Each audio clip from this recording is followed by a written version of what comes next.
All right. Well, I tell you what, we're going to go ahead and get started here. And I just want to thank you, whether you're watching this live or whether you're watching this via the replay. I just want to say thank you for taking the time to join us and to learn a little bit more about how we can optimize and maximize our internet marketing for 2026 as a remodeling agency or remodeling business. So, want to go down through a little bit of what our goals are today, what we're going to be looking at. First thing we're going to do is we're going to set some clear goals and targets for this year. For 2026, we want to set some clear targets, some clear goals of what it is that you want to accomplish in your remodeling business this year. The next thing we're going to do is we're going to kind of map out a plan. We're going to map out a plan to accomplish that, to accomplish those goals. And then in regard to budget, we're going to look at the channels that you can utilize, as well as some important trends that are out there that would allow you to reach the goals that you have. And then our goal is that, hey, we're going to set you up for some massive success in 2026 and even beyond. So again, want to thank you for joining us. If you haven't already through the email, if you haven't already downloaded the workbook, just simply go to get.theremodelersedge.com/workbook, and you'll be able to download that workbook. It's got some great resources in it for you, some great information that I think that will help you not only through this webinar, but also to be able to just kind of work to plan what you have going on for 2026. One of the things that we're going to jump into in a minute that I just want to kind of give you a peek at is we're going to give you access to this tool for it's a lead generation target planner as well as a marketing budget planner. And I think this is going to be something that you're really going to appreciate and be able to really have a great tool to utilize to help you plan for 2026. And so, man, I hope you're excited about 2026. I know I am, just as we really work to help remodeling agencies be able to do or remodeling companies, I'm sorry, to be able to reach their goals and to be able to grow as they need to grow. So let's jump into the biggest marketing trends. Well, I'll tell you what, before I do that, let me introduce myself. I just realized I didn't do that. My name's Tim Smelser. I'm actually the owner of ISI Solutions, which is a digital marketing agency that I started just about 5 years ago next month. And we have transitioned to really working solely with the home remodelers, kitchen, bathroom remodelers. As just over the last couple of years, some opportunities have opened up for me. I served on the NARI, the National Association of Remodelers Industry, NARI Cleveland chapter board for about a year, and then have since switched from that board over to a board for the Professional Remodelers of Ohio. And so I get to rub shoulders with some great people in the industry. And so just in dealing with them and working with them and seeing some of their struggles, that is something that kind of just I saw an opportunity, saw a problem that we could solve with helping remodelers be able to grow their business. A little bit background about me, may not know this obviously, but I was actually a pastor, youth pastor for about 20 years, and about 5-10 years ago transitioned out of that, and then have landed into digital marketing because I've always been somebody that wants to help people, and this has given me an avenue to be able to help people grow and to help people wherever they need help. So anyway, that's a little bit about me. Enough about that. We can move on and start talking about some of the biggest marketing trends in 2025 and going into 2026. So here's the thing. I think I just saw today that Time Magazine, I believe, is making AI the person of the year. And so we would be remiss if we didn't start with AI search and GEO, or generative engine optimization. We'll talk a little bit more about that coming up. But really, one of the biggest things is being found when people are going. They're not just going to Google anymore, but they're also using AI to be able to.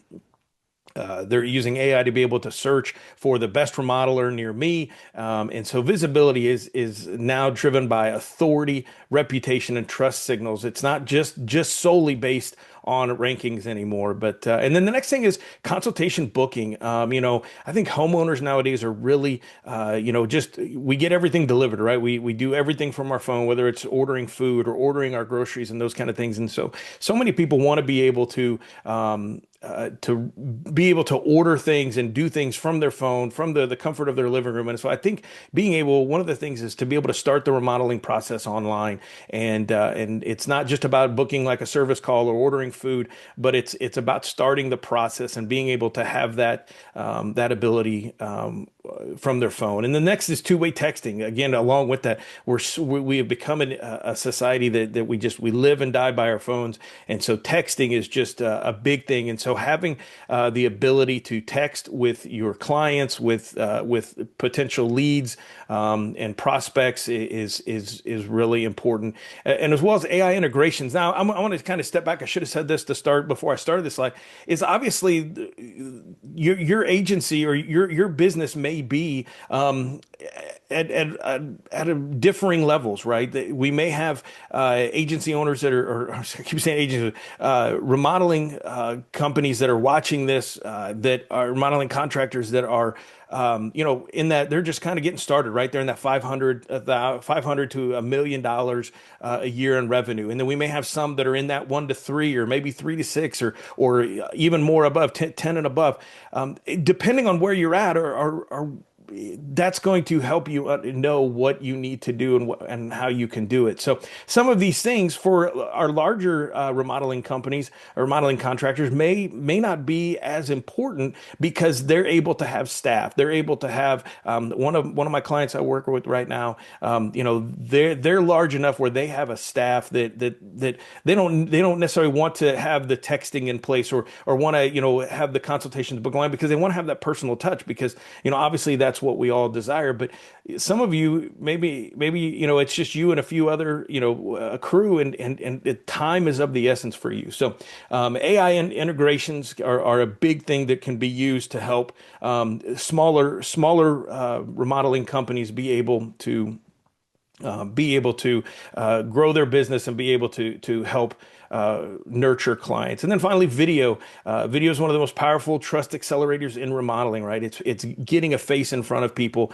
that being able to hear your voice, be able to hear you and see you and see the things that you've been able to accomplish. And so these are just some things that, again, they don't fit for everybody, depending on the size of your remodeling business. But these are all things that I think that you want to keep in the back of your mind to keep knowledge of, to see how can some of this technology, how can some of these things be able to benefit you. So let's move on. Let's talk about setting some clear goals, right? What are your goals for 2026? I think goals are super important. In fact, I heard an old saying one time that says you can't expect what you don't inspect, right? You can't expect what you don't inspect. And so if we want to have goals, if we want to have, we need these goals to be able to kind of help us know where we're going and what we're trying to accomplish, this year.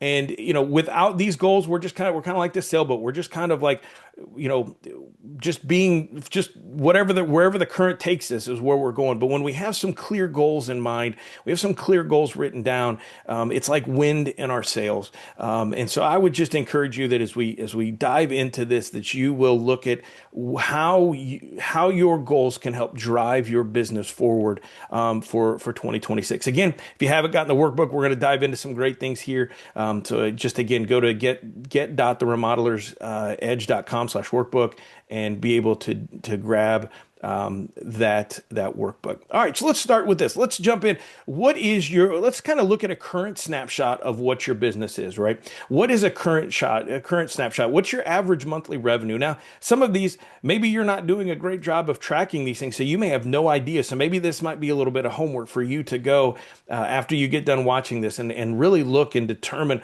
what some of these numbers are and where you're at so far this year. But look at things like your average monthly revenue, how many projects do you sell every month? What's your average contract value? What's your consultation to contract close rate? What's that close rate for you? How when you meet with somebody, how often are you able to close that deal?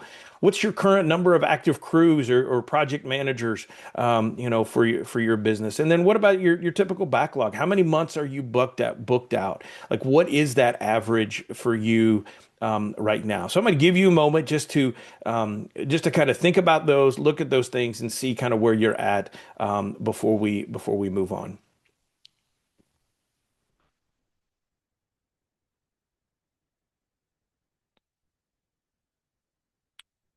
All right. Well, if I didn't give you enough time, maybe just pause this video or come back to it, and you'll be able to have some of those things. But I think those are all things that are important.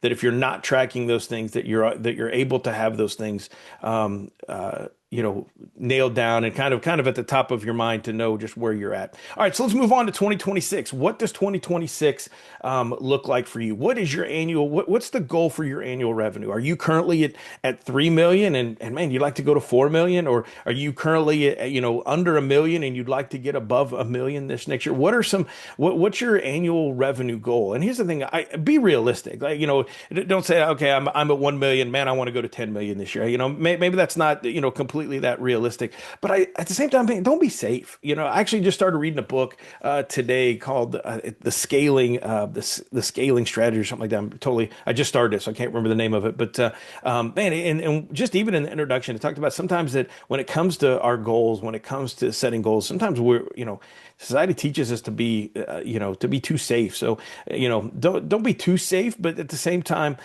stretch yourself. What's kind of, if you ever read, Good to Great by Jim College, what's your big, hairy, audacious goal, right? So what is that for you? What about your personnel? I mean, do you want to add some personnel this year, whether that's crews, maybe some more designers, maybe just some staff? What's your goal for where you want to be this time next year at the end of 2026? What about your target backlog? How far do you want to be booked out in at the end of 2026? And finally, why? I think that's a big thing. Is we sometimes I think we don't always know our why we're doing something. And sometimes we forget that, and we start to get burned out, we start to get frustrated, and we don't have a why, right? And so sometimes I think it's important that we sit back and we wonder, why is this? Are we looking to expand? Do we want to be able to hire more staff and be able to impact our community in different ways, because of the impact and the revenue that we're able to generate, from our business? So think about those things. And again, I'm going to go ahead and continue to move on, but maybe these are some food for thought for you to set as you look at 2026 and figure out what are some things that you can do to really impact your 2026. And so let's move on. I want to look at this. Part of that is figuring out where we need to be in regard to the amount of leads and the amount of projects that we have. So if you go to calculator.go-isisolutions.online, again, calculator.go-isisolutions dot online, then that will bring up this, and I'm going to flip over here and bring this up over here for us. So here's the lead generation target planner, right? And so you can see we've got some numbers that automatically pop up in here, but these are completely editable. So let's just look at it. So right now we have our annual revenue. The goal and target is 6.7 million, right? Well, maybe you're a little smaller. You're like, man, Tim, I'm not even at a million yet, but man, I'd love to get to 1.5, right? I'd love to get to 1.5 this year. So we're going to come in here and we're going to knock this up to 1.5 million. Now, we're going to look and we're going to go, okay, so we see that our monthly revenue target is $125,000. Well, then what's your average project value? So this is very important.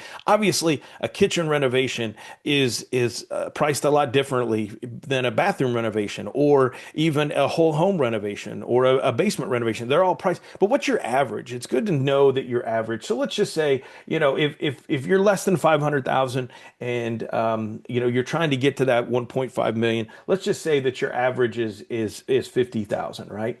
So if our monthly revenue target is 125,000 and our average project value is 50,000, then we need 3 projects a month to hit that target, right? Now, let's move on. So we talked about what your close rate is. What is your close rate? So your close rate, we started here at 30%, but maybe you're phenomenal. Maybe you were just the man and you're saying, you know what, man, 60%. Every 6 out of 10 that I talk to, I end up closing. You know what? So that means you need 5 leads a month. You only need 5 leads a month to be able, with that 60% close rate, to be able to get those 3 leads. So let's say maybe you're on the opposite. Maybe you're like, man, I really struggle a little bit. How about we go 20%? So you need 15 leads a month to be able in 2026 to meet your goal of 1.5 million. So 15 leads a month is what you need. So then here at the bottom, we have a quick little summary of what that is. So this is a really fun tool for you to be able to come in and to play around and just look at let's just say, let's say your average is, let's say you figured out your average. Your average is 75,000. Oh, why can I not get that? I got to do that. 75,000. There we go. You need 2 projects a month. Again, real simple here, but let's just say let's use another example. Let's say you're at that 6 million mark and you want to get to 7 million, right? You want to get to 7 million. That means you need 583,000 and five. We'll round up 584 a month to reach that. But let's just say for you, your project, average project is, let's just say, let's make it easy. Let's go with 100,000, right? That's 10. There we go, 100,000. So you need 6 projects a month to be able to reach those. So again, and that's excuse me, that's with a if we up your 30% close rate, keep it kind of average, then you need 20 leads a month, right? So that is this is kind of a great calculator for you to be able to play with and to look at, to see what is. So what are your goals? What are your goals for 2026, and how many qualified consultations will you need to a month to get there? Think about that. Like, go back in, play with that calendar or that calculator, and figure out what it is that you need to be able to do, how many leads you need a month to be able to accomplish those goals. Now, beyond that, we also have a marketing budget planner, which I think this really excites me as a marketer, to help companies understand kind of where they need to be in regard to their goals, and also the money that they need to be able to spend on those. So again, go back over here, just click over. Now you'll see we've got our 7 million here. We're just going to click the budget, and that doesn't carry over. So you type in, so here, if your annual is 7 million, okay, your annual marketing budget is $560,000 a year. Now, what's your marketing investment? What percentage of revenue are you going to use to for your marketing, right? So if you can see here that we've kind of broken this out for you. So if you're looking to just maintain where you're at, if you're looking just to maintain and be able to kind of stay, you say, hey, listen, I'm comfortable. Maybe that you got some things going on in 2026 that you're just looking to maintain. We recommend that 1 to 5% range. If you want some moderate growth, then we suggest spending about 6 to 10%. If you're like, listen, man, I want to grow. We really want to dominate our area. Then you get this, 11 to 15. And if you start spending over 15%, you can really expect some aggressive growth. And so, man, so we're going to jump back in. So, we're going to go after it this year, right? We're going to say 12%. We're going to say 12% of our budget is going to go to marketing and to help us market. Now, here's the thing. So then you see down here, so we got 70,000. Now, obviously, like, I'm a digital marketer. I'm doing a thing here to help you with your digital marketing. But I also understand that good business practice, and really good marketing practice, is not for you to spend all of your marketing, every marketing dollar, on your digital. Like, it needs to be spread out. There's value in billboards and other kind of offline things that you can do to help grow and market your business. So we understand that. But so down here, your marketing budget allocation. So let's just say you're going to spend 50%. Obviously, I'm biased, right? So I'm going to say spend 50% on digital marketing, but then you're going to do a 40% for offline marketing, whether it's those billboards or different things that you do, sponsorships that you do. And then also for you can allocate 10% for repeat business, to target some of those, to do sponsorships and those kind of things. And so again, you could totally come in here, play like, hey, listen, I'm not going to spend 50% on my marketing, my online stuff. We're just not there yet. And so you know what, we're only going to spend we're going to spend 40%, and we're going to keep our offline at 40, but we do some other stuff for our to get repeat business, so we're going to allocate it here, right? So again, you can kind of play around and see where you're at in regard to the amount of money that you're going to spend per year overall. But then if you scroll down here a little bit, this is what I really like this. So we have this 40% that you're going to spend for your online. So how are we going to divide that up? Well, 50% for SEO, 30% for pay-per-click or local service ads, or maybe 20% for display and retargeting. And you can say, hey, you know what? Again, SEO, not a big fan. Had a bad experience, which hopefully that's not the case. Hopefully, working with somebody like me could help change that. But just let's say, we don't want to put that we want to spend more on our ads and our pay per clicks, and so we're gonna spend. We're going to spend 50% here, and then we're going to drop this down to 90%. So again, it just allows you, and again, this just kind of spreads everything out evenly. But again, hopefully this tool is just something that allows you to have a look to go, okay, we're going to spend 840,000 in, of our money on for our marketing budget, and then online we're going to spend 336, and offline we're going to spend that 336. So anyway, again, hopefully this is a great tool. Again, just go to calculator.go, isisolutions.online, and check that out. I think it's going to be a great tool for you to have and to utilize for your marketing budget and for your plan.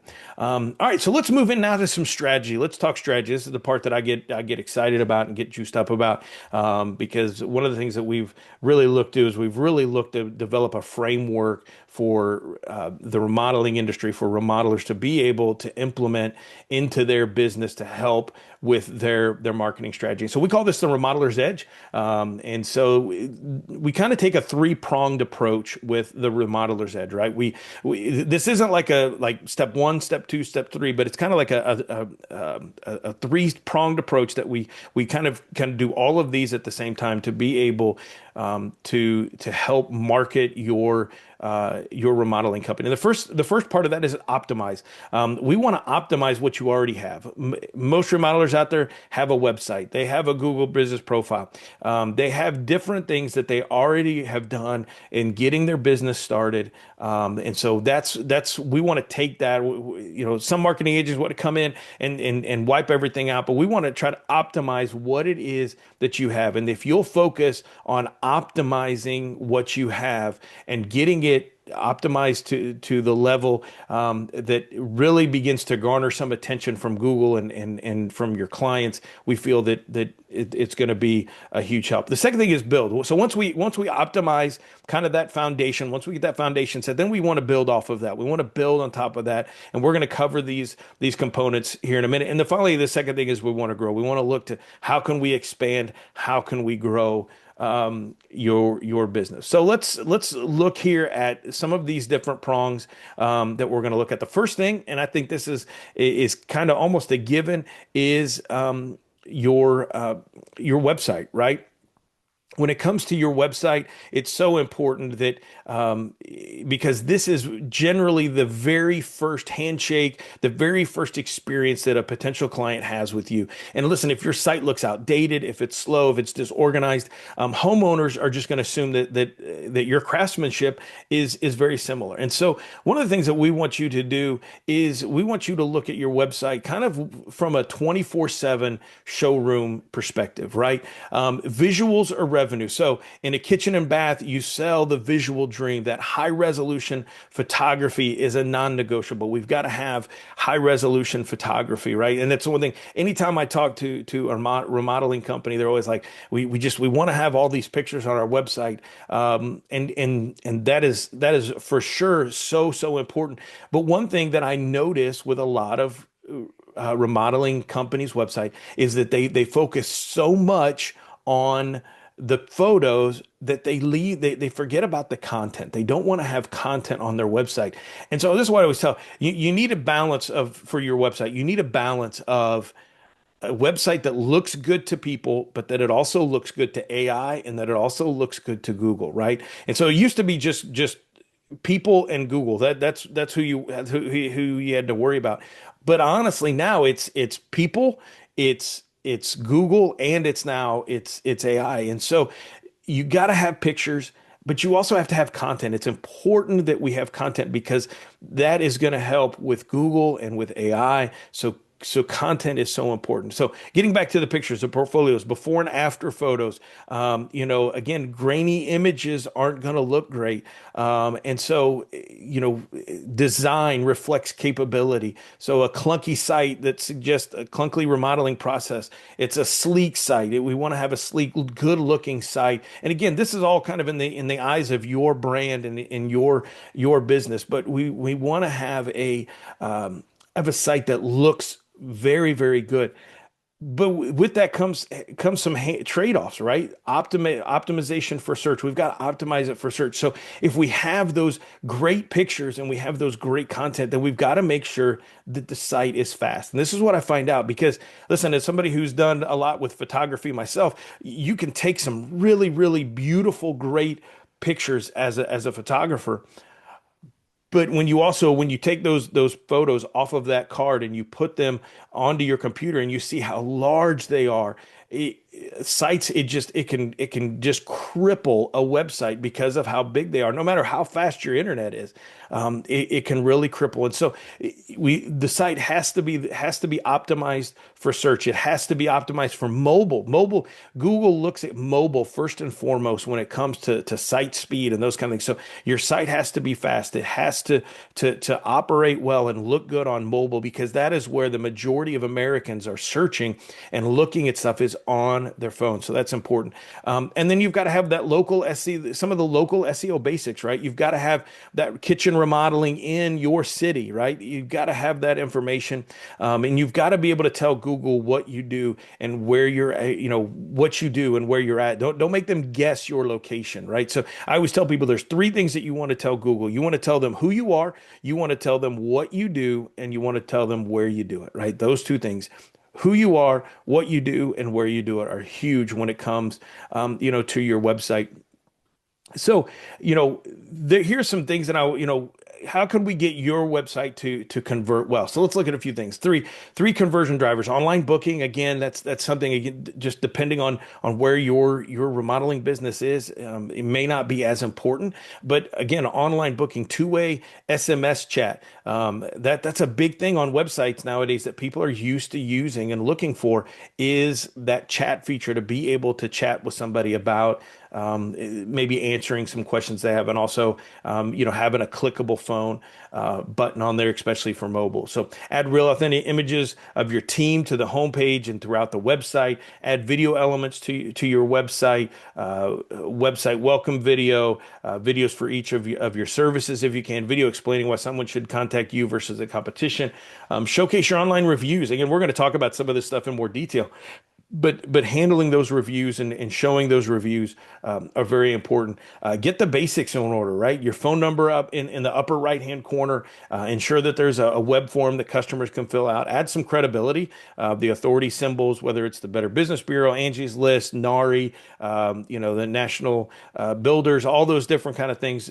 Put those things to help build credibility. Update the calls to action on each page to ensure that they speak to your customer avatar and tell them exactly what to do next. Again, we mentioned add a live chat to your website, and offer our clients the option to book online. And then again, I think another big thing is kind of like that a no dead end rule for your site. Every blog or post or portfolio page has a link at the bottom that either takes them to a portfolio page or a contact page, somewhere to keep them on the journey on your website, to keep them there and to help them move forward. So again, so many things that we could talk about in regard to your website and how you can optimize your website to be able to optimize your website to be able to convert and to use that as a way for people to look at your company from the beginning. The next is reputation, right? I always say that when I talk to people and they're like, how do you get most word of mouth, and I'm like, listen, if you don't have good reviews, reviews are the 21st century word of mouth, right? And if your reputation is your reputation is your silent salesperson. Before they ever call you, they're reading about you. If you aren't managing your reputation, then you're letting strangers just control your brand narrative. And so, and I tell you what, I blame this on Amazon, right? I literally just bought something the other day. And the reason I selected that product is because I looked at how many people had reviewed it, and then what their rankings were, right? And I picked the one that had. And so anytime we look at a page like this, I went and did a search. I'm originally from Kansas City, so I know that area. And so I went and just was kind of doing a search for, and I look, and it's amazing. Like, when you see 20, this guy has 29 reviews. And oh, I'm sorry, I never switched back to sharing my screen. Luckily, let me just click back here. Here's some of the things that we talked about. So I apologize. I didn't realize that I hadn't flipped back over to share my screen, share that screen. So I was sharing the wrong one. But anyway, when we look at these Google business profiles, we see this guy only has 29 reviews. Now you may go, man, that's crazy. How is he at the top of the map pack with 29 reviews? Well, I can tell you why that, but we won't get into that whole story right now. But I can kind of tell you based on some signals that I see here why he only has 29 reviews and is at the top. But you see the rest of these guys, they have 393. They have 127. And then this guy down here, and this just shows you how Google is changing all the time. Normally, I mean, this Rise Up Renovations, they're paying for this spot, but yet Google is bumping them to the bottom instead of the top. And so again, that's just so many things right now are changing with Google. But again, reputation is so important. Making sure that your Google Map rankings, that there's a steady 5-star review signal to get ranked in the map pack. Keywords. I always tell people when you ask for a review, let people know. A couple of the things that are some of the biggest factors with reviews is making sure that they mention what service you provided, and then where it was at, right? So, man, I'm just so thankful. ABC Company did such a great job because they did my kitchen remodeling in XYZ town, and they just were awesome. When we have reviews like that where we can kind of encourage clients and customers to be able to do those things, to have those things involved or included in their reviews, it's going to help Google pick up those signals. The other thing is recency and frequency. If it's great that you have a 5-star review, but if your last review was in 2019, that's a problem, right? And so that's going to affect things. And so, and then also making sure that you're always responding to reviews, especially the negative reviews. So many people think that, oh, well, I'm just going to ignore that negative review. And that sends so many bad signals to a potential client as they're looking. I know when I'm looking at companies, I want to know, I say, man, this guy just tore into this company. And a lot of we'd be honest, a lot of these reviews are unwarranted. They're only telling one side of the story. And it's not that you need to go in and start an argument with them in the review section. But just to be able to answer that review and to be able to let people know that you care about their feedback and you care about their feelings, and trying to figure out a way to make it right is, I think, a huge importance to people. And finally, the last thing I'll say about reviews is, man, is if you can automate these as much as possible, that will take so much off of your plate, especially if you're a smaller contractor. If you can automate this, then there are some very simple ways to do this, to be able, this is something that we offer also, is to be able to automate this for your company, just to be able to go and to ask for those reviews on a regular basis. So the next thing that we're going to look at is lead nurture, right? So many times I hear guys talk about, they're just throwing away. I hear people talk about tire kickers, right? They're talking about the tire kickers, how much they get so frustrated and they get so fed up. with tire kickers, and I totally get it. Anytime you have somebody that reaches out and you think that that they might be a good fit, and you're trying to get in touch with them, but yet you find out they've got a $10,000 budget. It's like, oh my gosh, I can't even do it for that. But it's time that we stop throwing away leads just because they aren't ready to sign a contract that day. Because some of them, yes, like I just said, their contract or their budget might be too small. But for others, they're just doing some research. And if we can get that information, because some of you, if they've come in through clicking on a PPC ad or even through your website, through your SEO, you've spent some money to get that lead in, and then all of a sudden we just take it and we throw it to the side. Oh, they're not ready yet. They don't have enough of a budget. Rather than trying to kind of nurture them along. And here's what I believe. I believe that the contractors out there that take these leads and they kind of nurture them along. Maybe they just take them and they set them aside in a cold lead nurture, but they send out a monthly email and a monthly newsletter to them. They try to help educate them in how that they can approach it. I think is so helpful. The other thing with that is, responding to leads. There are many of you that are, like I said, you're a smaller business. You don't have somebody at the office answering the phone, and so when a lead comes in, it's important that we follow up with them. And because here's the thing, I think a lot of it is that lead flow isn't always the problem, right? Lead flow isn't always the problem because 50 to 60% of the inbound leads go unconverted, and even 90% of web forms fail to convert. Now, this I always find sad because, literally had a client the other day that they had reached out to me, or actually, I'm taking that back. It wasn't a client; it was a friend's client. That they had reached out to them and said, man, I am, not getting, any web forms. And so they went in and they looked, and they discovered that whoever had built their website had not put the right email address in the form field to be able to send those emails. How frustrating. How many thousands or tens of thousands of dollars have they lost out on in leads because the web form wasn't even just set up correctly? So it's important that we follow up when those leads come in. Important that we follow up with those leads, because if we don't follow up with them within 15 minutes, they go cold, right? If let me jump back a couple of slides here, where we're looking at this. If they're here, they call this Kansas City Kitchen Remodeling, and you know what? They don't answer the phone, or they wait 15 minutes. They're going on to this next one, and then they're going on to the next one. And so if you're a smaller contractor, then you know what? By the time you get done on your job for the day and you get home and you begin to sit down and do office work, it's difficult for you because they've already went on to the next guy. And so it's important that we follow up. The average customer must be followed up with 5 to 7 times before booking, and today's customer prefer to interact via text message and phone or email. And so it's important that we leverage automation to follow up with these web forms, follow up with these phone calls to be able to connect with them.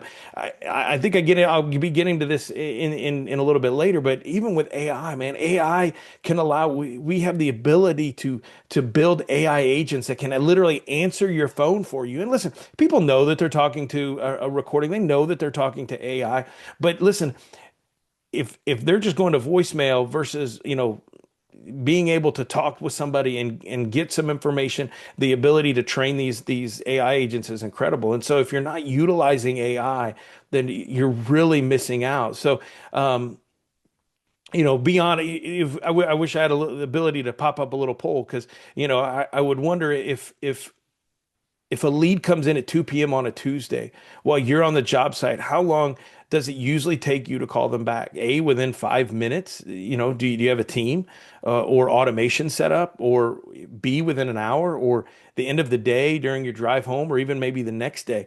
Listen, if you utilize automation, utilize AI to really be able to grab those things. So that's optimize what you currently have. We want to optimize the website. We want to optimize your reputation. Make sure that your reviews are good, that you're getting steady reviews, and that we're getting those leads the moment they come in, and we're nurturing those leads, even the tire kickers, to make sure that they are getting into the pipeline and that you're able to have those appointments.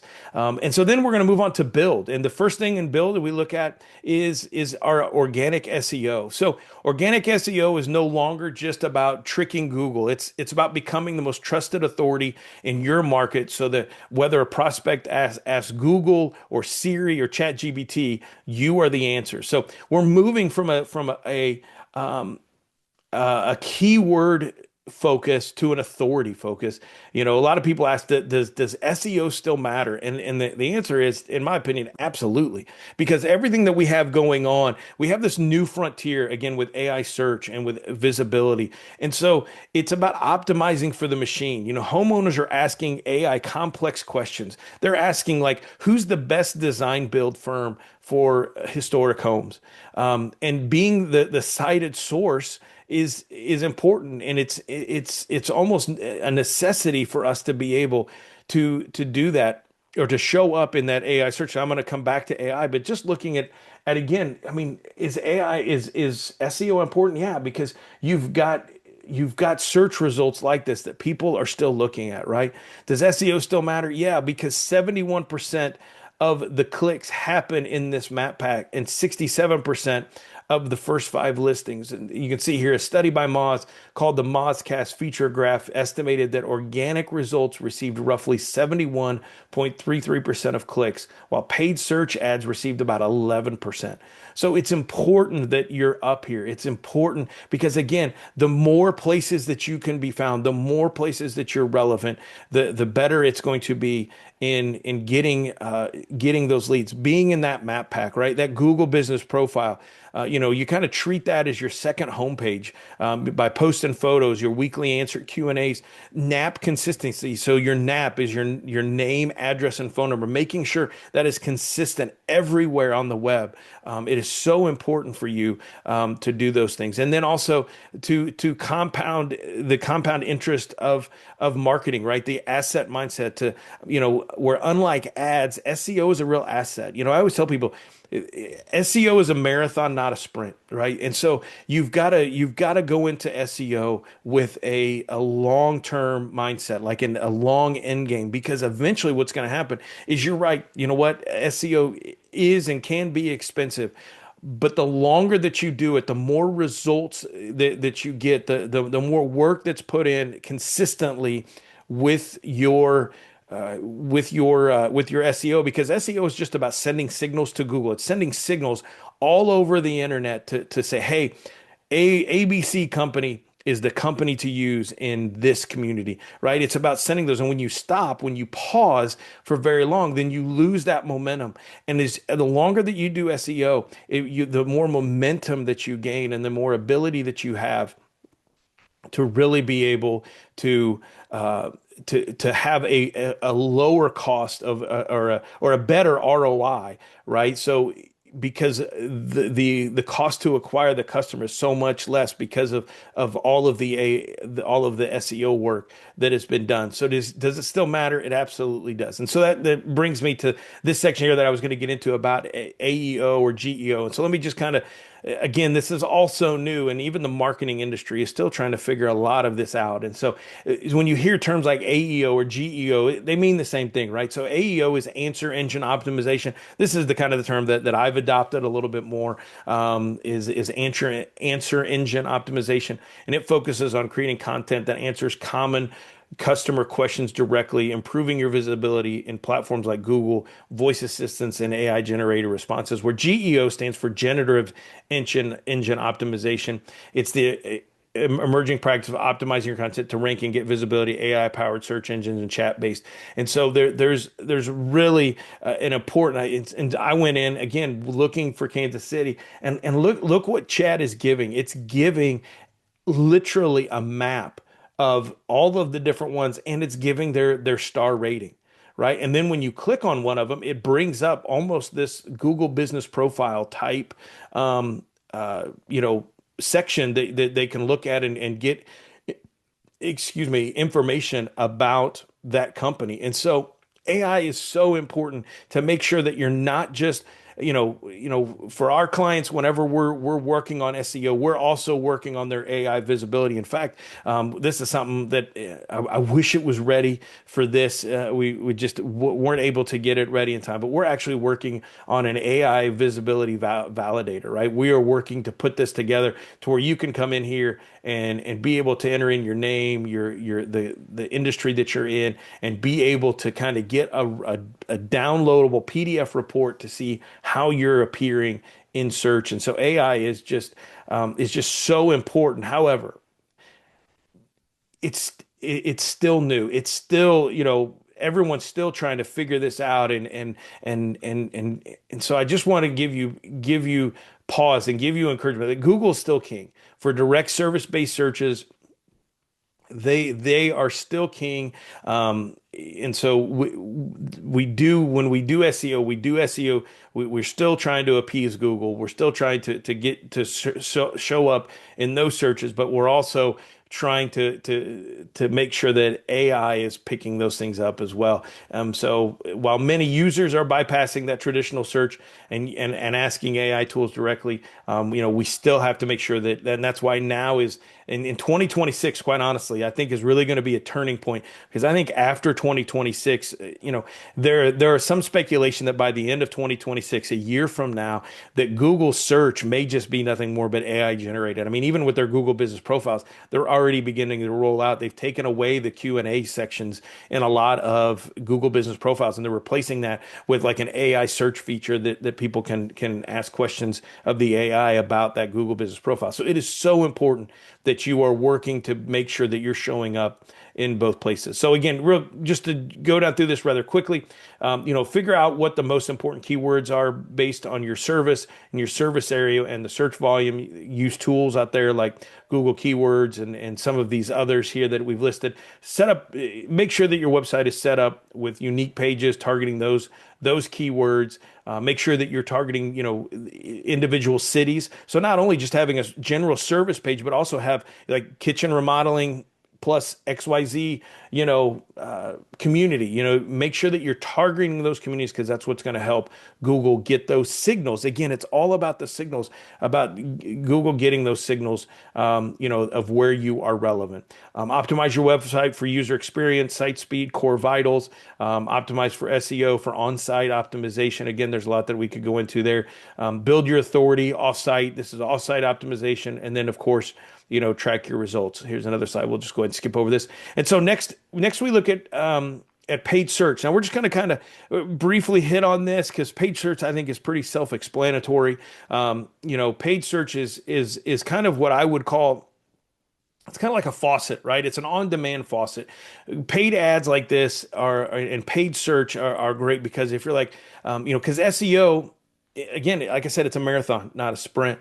And so, but you may be like, hey, listen, I need some leads now. Well, if you need leads now and you have the ability to pay, for some ads, then opening up that faucet, can be very helpful. It can be kind of the first step, right, of being able to get that lead flow, and then maybe you need to dial down the flow a little bit. If you get too backed up, you can kind of turn down the flow a little bit on those leads. But the first thing is local service ads. Now this is, you might have heard it called Google Guaranteed, but this is something that is kind of like, I always like to explain it. I know Angie's is not no one that I've ever met really is a big fan of Angie's, but just like Angie's was a pay per call type or pay per lead type of setup, this is Google's version of that, right? You pay for the phone call, you don't pay for the click, you pay for the call. And so again, this can be very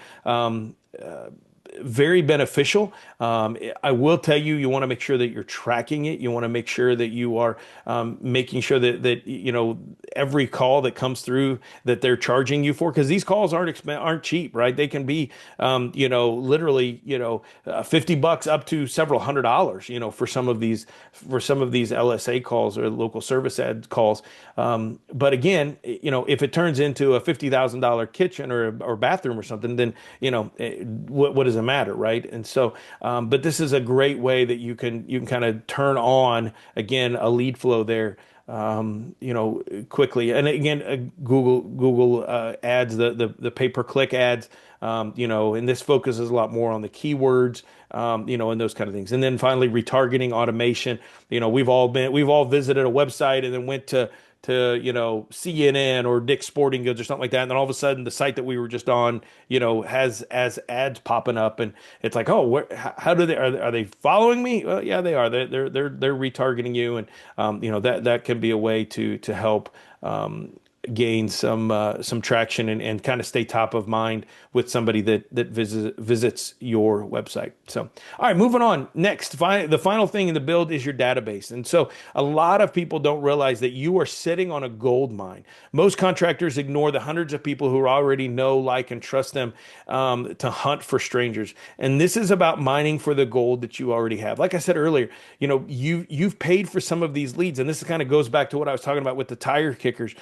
Looking at this to say, hey, there may have been some people that came in and maybe they were tire kickers, maybe they were just kind of in that research phase, and then they ghosted you, right? Well, maybe something happened in their life that maybe they lost a family member, maybe they lost their job or whatever. So it really wasn't a thing that they were just necessarily tire kickers, or they ghosted you completely, but just life happened. And not everyone wants to call a business back and go, hey, sorry, I know, but I can't do this right now.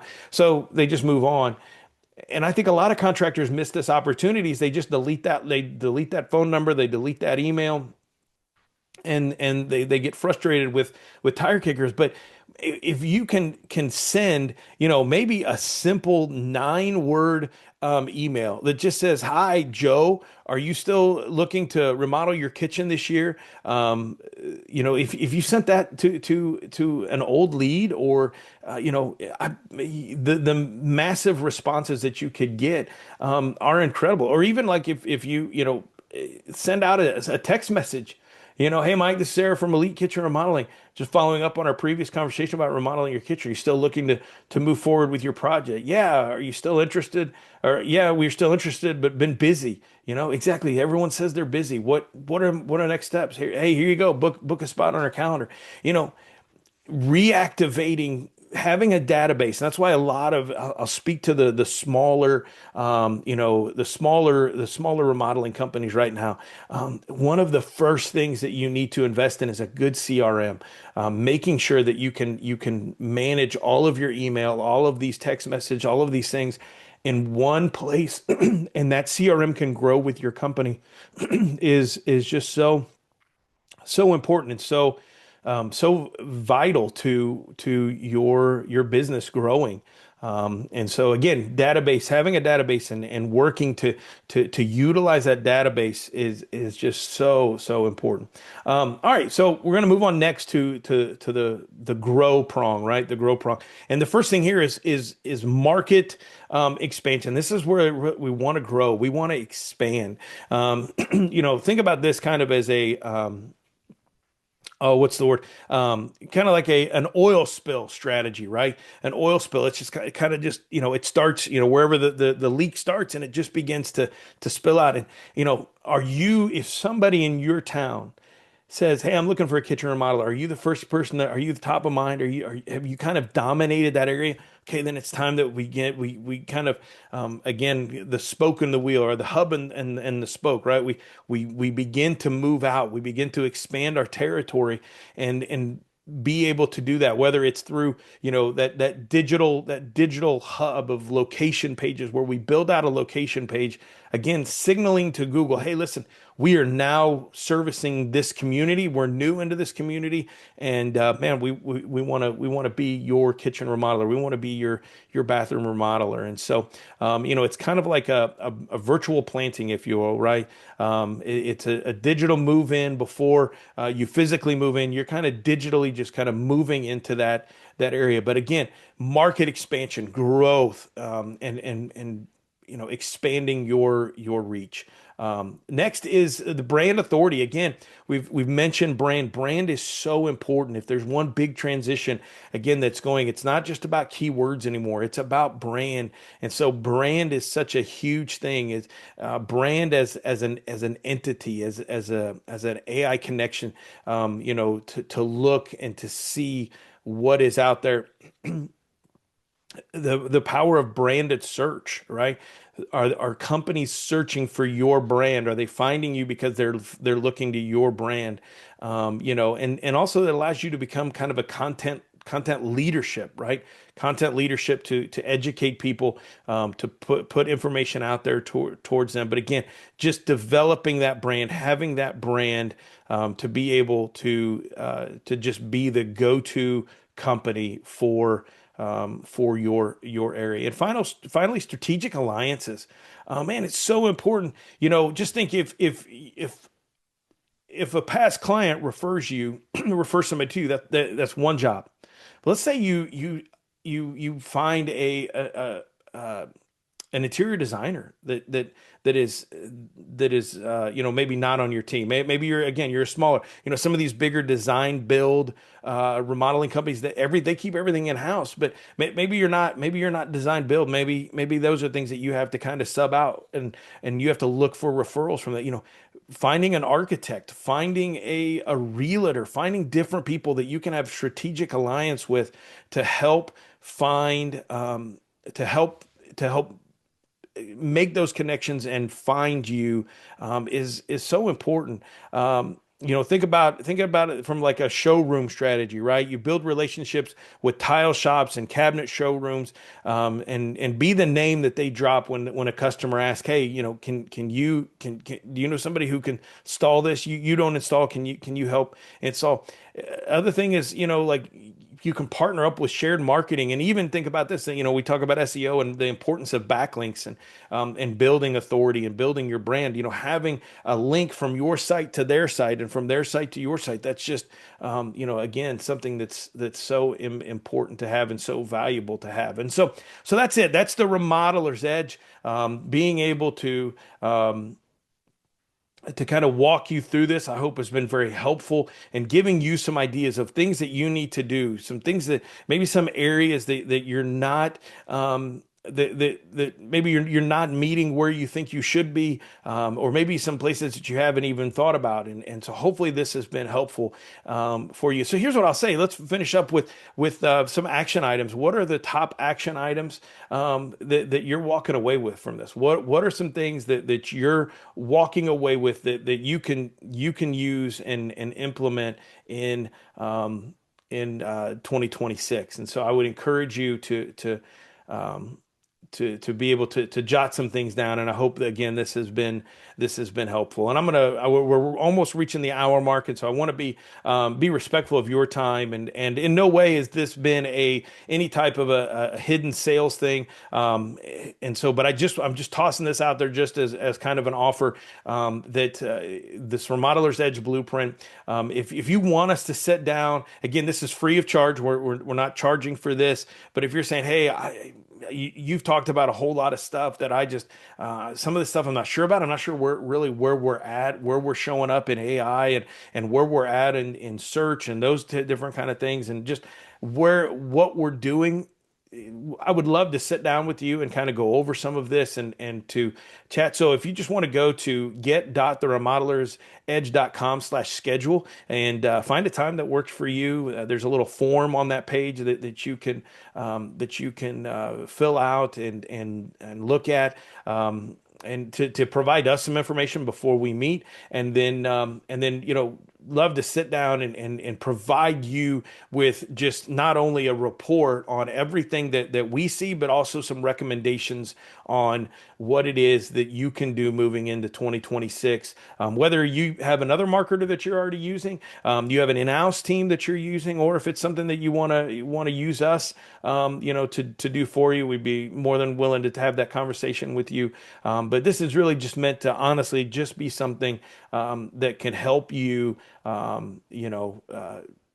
reach your goals and accomplish the things that your remodeling company wants to accomplish this year. So again, I appreciate you sticking around till the end to watch all of this. I always find it funny. Like I said, I was a youth pastor for I was a youth pastor for nearly 20 years, and you put me on a stage in front of, hundreds, if not even thousands of people. I don't get nervous at all. But man, I tell you what, when I sit down in front of this camera and at this desk and put a mic in front of me, for some reason I get super nervous. So I don't know, it's so weird. But anyway, I hope this has been helpful to you. And again, if there's anything that we can do, just please feel free to reach out. I'll put that back up there. There's my email, tim.smelser at theremodelersedge.com. Feel free to reach out via email and let us know if there's anything that we can do for you in your marketing and your remodeling endeavors. Again, I hope you had a great time watching this. Hope it's been very helpful. And just want to say, I hope you have a very blessed Christmas and a happy new year. And we wish you luck in 2026. Take care. Have a good one.